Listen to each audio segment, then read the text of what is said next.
Hello, what is up? This is Kim Singcam. So pag-uusapan natin for today's video is itong si Celebi Asia. So as you can see, ito lang po ay isang earning application kung saan mag-watch ka lang ng short videos and kikita ka na ng Celebi coins.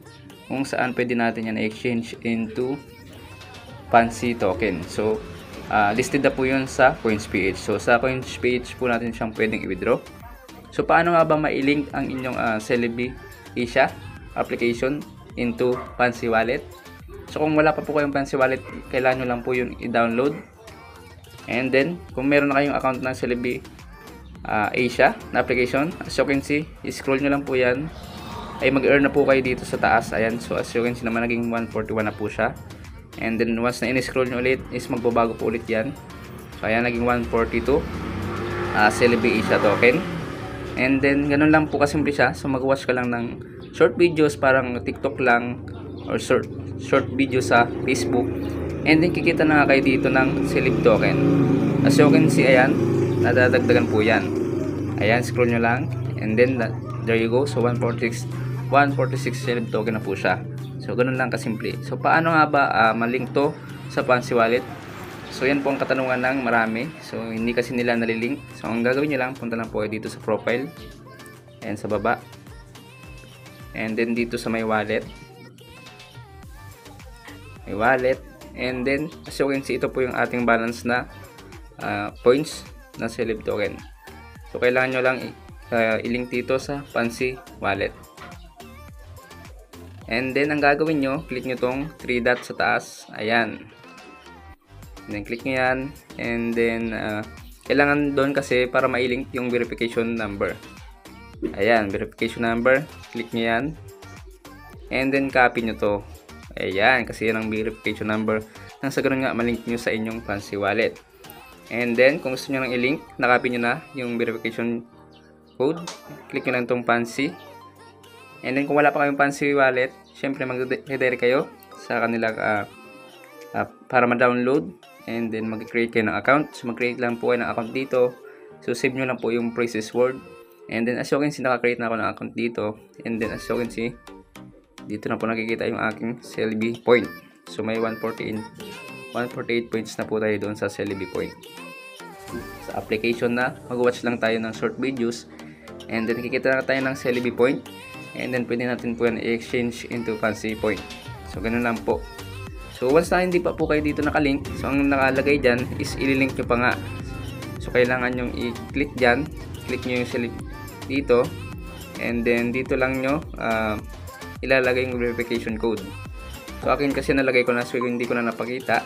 So put nyo lang dito yung inyong verification code, nang sa ganun nga ay malink nyo.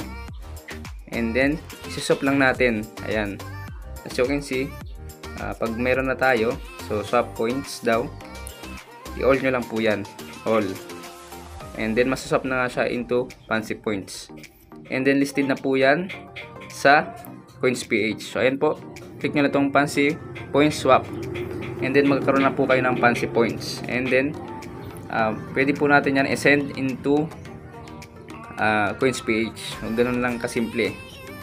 So kunyari meron kayong Fancy token, ayan, click nyo lang to, click nyo lang tong wallet, and then click nyo yung Fancy token, and then there you go. So yung Fancy token nyo, click nyo lang tong send, and then yan, maglalagay lang kayo ng amount,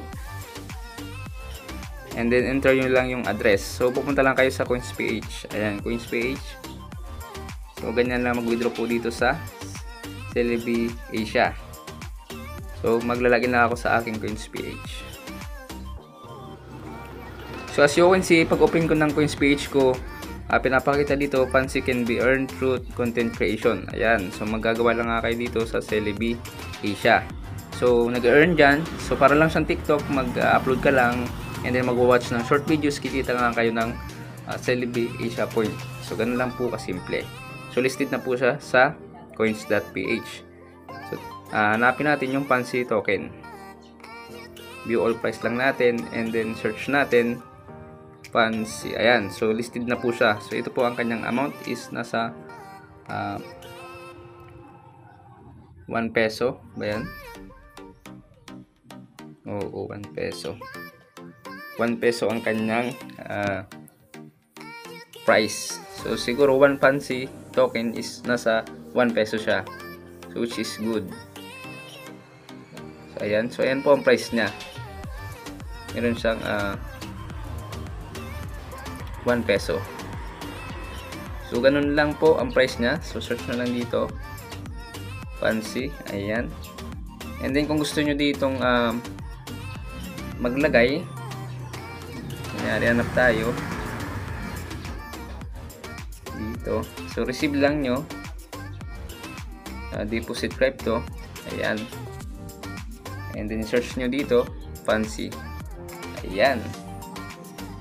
So ito, copy and share nyo lang, copy nyo to, ayan, copy nyo yan. Then balik kayo dito sa fancy, ayan, kunyari mag-send kayo ng amount is 100, ayan, kunyari 100 na fancy token, okay, 1,000 fancy token, so nagkakalaga siya ng 19 USD. So convert natin into Philippine peso yung 19 USD. Calculator lang, kunyari 19 times, kunyari 55 yung $1, so nasa 1,000 pesos po yung 1,000 rin na celeb token, kasi nga yung price ng fancy is nasa 1 pesos rin po yung price sa coins.ph. So yun po ang marireceive nyo. So enter nyo lang po dito yung address na kinapin nyo sa coins.ph, hold nyo lang po yan and then paste, there you go, and simple as that. Click nyo lang itong confirm and then marireceive nyo na nga po yan sa inyong coins.ph. Basta na meron na po kayong ganyang halaga o kaya fancy token na karami. So which is good na yan dahil nga 1 fancy token is equivalent to 1 pesos. So ganun lang po kasimple. So kung nagugulan po kayo dito, kaya na po mag-explore dito sa coins.ph. Ayan. So explain ko po ulit, baka nagulan kayo dito sa coins.ph. So once na ganyan yung inyong coins.ph, ito yung bubungad, click nyo lang po itong parang pie. Itong parang pie dito sa baba. Ayan, click nyo yan. And then click nyo lang itong receive. Ayan. Kung mag-withdraw kayo ng fancy token. And then deposit crypto lang nyo. Ayan. Then search nyo dito yung fancy. Ayan, click nyo yan. And then ayan na yung code, yung yung address na fancy address nyo and nakalagay dyan. So kakopy nyo lang po yan. So maliwanag naman, di ba? So kailangan may coins.ph kayo nang sagal nga ay ma-withdraw nyo yung inyong kinita doon sa Celebi Asia na application. So mag-watch lang kayo ng short videos doon. So ganito lang po kasimple mag-earn dito sa Celebi Asia. Ayan. So katulad nito, mag-watch ka lang ng simple video, then scroll nyo lang, and then dadagdag na yung inyong coins dito. Simple as that. Ayan. Ayan. So kung naman dumagdag naman po, naging 149 na. So scroll ulit natin, dadagdag ulit yan. So naging 150 na. So napakabilis lang po mag-earn dito. So kung ako sa inyo, mag-create na kayo ng account dito and then mag-earn nga kayo dito ng instantly 1,000 pesos. So kung gusto niyo naman mag-upload dito, parang TikTok lang naman siya, napakasimple. Click nyo lang itong plus sign to. And then mag-upload na kayo dito. And then extra income na rin po yan once na nag-upload po kayo dito. So ganun lang kasimple. Watch lang kayo ng short videos and then kikita na nga po kayo dito ng simple. So hanggang dito lang video ko mga kikam. Sana maliwanag na na-explain ko sa inyo kung paano nga ba mag-link ng wallet. So maraming salamat. Don't forget to like and subscribe.